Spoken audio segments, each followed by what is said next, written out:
अस्सलाम वालेकुम second year. I hope आप लोगों को लास्ट लेक्चर समझ आ गया होगा। हम लोगों ने अपने लास्ट लेक्चर में कौमी आमदनी के मुख्तलिफ़ तसव्वुरात पढ़े थे और जिसमें से जो फ़र्स्ट तसव्वुर है, इंडिकेटर है ख़ाम कौमी पैदावार, उसको हम लोगों ने तफसील से रीड किया था। ठीक है, आज हम लोग वहीं से अपना लेक्चर कंटिन्यू करते हैं। ठीक है, कल हम लोगों ने अपना यहाँ तक लेक्चर पढ़ा था, आज हम आगे पढ़ते हैं। आज हम लोगों ने जो टॉपिक जहाँ से स्टार्ट करना है वो है ख़ाम कौमी पैदावार के तयन के दौरान दर्जा झेल बातों को मद्देनज़र रखा जाता है। ठीक है, जब भी हम लोग कौमी पैदावार कैलकुलेट करते हैं तो हम इन 4 चीज़ों को मद्देनज़र रखते हैं। ठीक है, जो सबसे पहली जो चीज़ है हमारे पास वो है साल रवां के दौरान पैदा होने वाली अशिया और खिदमात की मालियत। तो इसमें हमें बताया गया है कि जब भी हम ख़ाम कौमी पैदावार को कैलकुलेट करते हैं तो हम जस्ट उन्हीं चीज़ों को ऐड करते हैं जो कि मौजूदा साल में पैदा की गई हों। जो प्रीवियस साल का हमारे पास स्टॉक होता है हम उसको ऐड नहीं करते। ठीक है, उनको हम कौमी आमदनी में शुमार नहीं करते। ठीक है, दूसरी चीज़ हमारे पास क्या है, दोहरी गिनती से बचाओ। दोहरी गिनती से बचाओ। ठीक है, माशियत में मुख्तलिफ़ शोबाजात में अशिया की मुख्तलिफ़ हालतों को जमा किया जाता है। मुख्तलिफ़ हालतों को जमा करने से दोहरी गिनती का अंदेशा होता है। ठीक है, तो एक चीज़ से हम लोग बहुत सी चीज़ें बनाते हैं, जैसे लकड़ी से फ़र्नीचर बनता है तो या तो लकड़ी की वैल्यू ली जाए, लकड़ी की कीमत ली जाए, या फिर उसकी तैयारशुदा हालत यानी कि फ़र्नीचर की वैल्यू ली जाए। इन दोनों को हम लोग अपनी पैदावार में ऐड नहीं करते। ठीक है, तो ख़ाम कौमी पैदावार में दोहरी गिनती हो जाती है, लिहाजा हर मरहले पर मालियत में होने वाले इजाफे को जमा किया जाए या फिर शय की आखिरी सूरत ली जाए। ठीक है, तीसरी चीज़ हमारे पास क्या है, ज़ेर ज़मीन मौशियत की आमदनी। ज़ेर ज़मीन यहाँ पर ऐसे कारोबार नहीं लिए गए जो कि ज़मीन के अंदर होते हैं या अंडरग्राउंड काम जो होते हैं। यहाँ पर वो चीज़ें ली गई हैं, ऐसे काम जो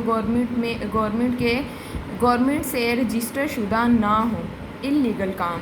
ठीक है, नाजायज़ और गैर अखलाकी तरीक़ों मसलन स्मगलिंग, ज़ख़ीरा अंदोज़ी, रिश्वतखोरी वगैरह से कमाई गई आमदनी ख़ाम कौमी पैदावार में शामिल नहीं होती। और ये आमदनी इसलिए शामिल नहीं होती कि गवर्नमेंट को इस आमदनी का पता नहीं होता, तो गवर्नमेंट इस आमदनी को शामिल नहीं करती।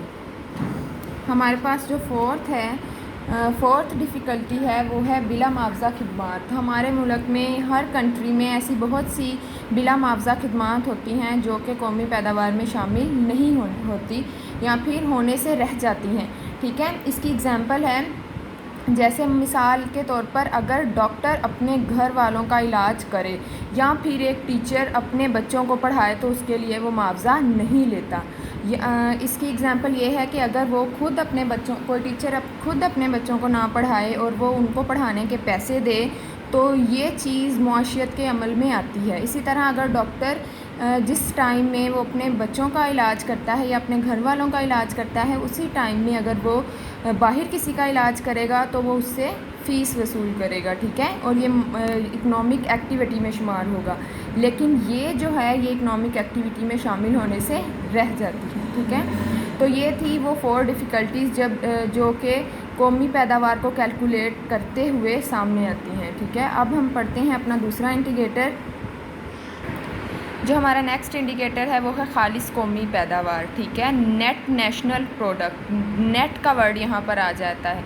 जहाँ ये बात आप लोगों ने याद रखनी है, जहाँ भी नेट का वर्ड आता है वहाँ से आप लोगों ने कोई चीज़ माइनस करनी होती है। ठीक है, खालिस कौमी पैदावार, अगर ख़ाम कौमी इसका सिंपली जो इसकी डेफिनेशन है वो यही है कि ख़ाम कौमी पैदावार में से अगर हम सरमाए की फरसूदगी के अलाउंस माइनस कर दें तो हमारे पास खालिस कौमी पैदावार आ जाती है। ठीक है, जैसा कि नाम से पता चल रहा है, खालिस ऐसी अशिया जो खालिस हों, जो जिनमें से नकारा चीज़ें निकाल दी गई हों। ठीक है, तो हम क्या करते हैं, इसकी एग्ज़ाम्पल है कि एक कारख़ाने में अगर कोई मशीन काम कर रही है तो वो मुसलसल चलने की वजह से अपनी असली हालत में नहीं रहती, वो तोड़ फोड़ का शिकार हो जाती है।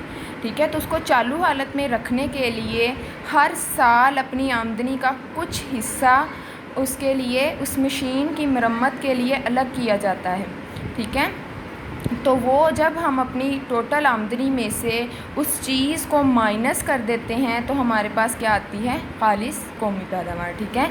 यहाँ पर इन्होंने इसकी इक्वेशन बताई है, NNP मतलब नेट नेशनल प्रोडक्ट, ठीक है, इज़ इक्वल टू, यहाँ पर ये मिस प्रिंट हुआ था, मैंने ठीक कर दिया है, आप लोग इसको देख लेना, GNP, ठीक है।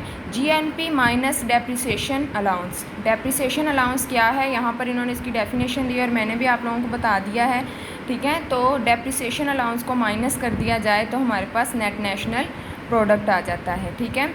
इसको इन्होंने GNP को उसकी फुल फॉर्म में लिखा है, ठीक है। GNP की फुल फॉर्म, C मतलब कंजम्पशन, हर आदमी, हर इंडिविजुअल आदमी अपनी ज़रूरियात को पूरा करने के लिए जो चीज़ें खर्च करता है उसको हम कंजप्शन बोलते हैं।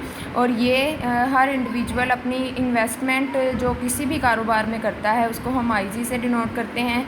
और G क्या है, गवर्नमेंट स्पेंडिंग्स, गवर्नमेंट अपने मुल्क की फलाह के लिए जो चीज़ें खर्च करती है, जो रकम खर्च करती है उसको हम G से डिनोट करते हैं, ठीक है। X minus M means export minus import. Net factor in